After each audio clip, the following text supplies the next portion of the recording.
তুমি কি ভেবে নিয়েছিলে যে তুমি রাজনীতি করবে? আমি অনেক ছোটবেলায় ভেবে নিয়েছিলাম আমি রাজনীতি করব। আচ্ছা, অনেক ছোটবেলায়, মানে সেটা আমি বলছি তো যে আমি যখন না মানে যে সময় ছেলেমেয়েরা ভাবে যে ডাক্তার হবে, না। কি ইঞ্জিনিয়ার হবে, কি স্কুল শিক্ষক হবে, কি সেই সময় তুমি ঠিক করে নিয়েছিলে যে তুমি ছোটবেলায় তো এই রচনা লিখতে হতো তোমার হ্যাঁ, জীবনের বড় লক্ষ্য হয়ে কি হতে চাও? বড় হয়ে কি হতে চাও। সেখানে অনেক জায়গায় অনেক রকম শিক্ষক হতে চাই, অধ্যাপক হতে চাই।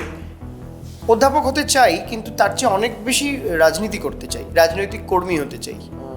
সেই ইচ্ছাটা ছোটবেলা থেকেই ছিল এবং সেখানে অবশ্যই আমাকে উদ্বুদ্ধ যিনি করেছেন, আমি বারবার বলছি, আমি এরকমও হয়েছে মমতা বন্দ্যোপাধ্যায়ের প্রথম মানে বই উপলব্ধি, আমি কিন্তু পড়ার বইয়ের ভেতরে উপলব্ধি বইটা লুকিয়ে পড়েছি এবং ভেতরের ঘটনাগুলো আমাকে শিহরিত করেছে।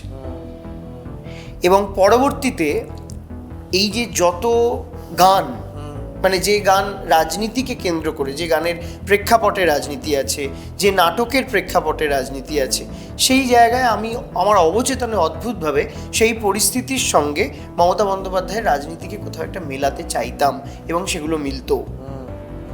সেখানে মমতা বন্দ্যোপাধ্যায় আমার কাছে একজন আইডল হয়ে গেলেন এবং সেখান থেকেই তোমার সারাক্ষণের রাজনীতির মানুষ হওয়ার। অ্যাবসলিউটলি। এবং আমি বলছি যে এরকমও হয়েছে যে স্কুলে গেছি, স্কুলের খাতার পেছনের পাতায় খবরের কাগজ থেকে কাটা মমতা বন্দ্যোপাধ্যায়ের কাট আউট, সেটা হয়তো একটা গাম দিয়ে পেস্ট করে রাখা।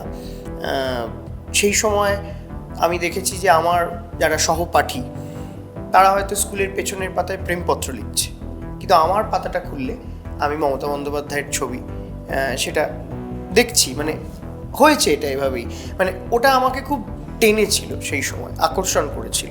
আমার তোমায় দুটো প্রশ্ন করবো, দুজনের সঙ্গে দেখা হওয়ার ইতিহাস জানতে চাই। মমতা বন্দ্যোপাধ্যায়ের সঙ্গে যখন প্রথম সামনাসামনি দেখা হলো বা কথা হলো, তিনি কি বললেন? আর দ্বিতীয় অভিষেক বন্দ্যোপাধ্যায়ের সঙ্গে যখন সামনাসামনি দেখা হলো, তিনি প্রথম কি বললেন?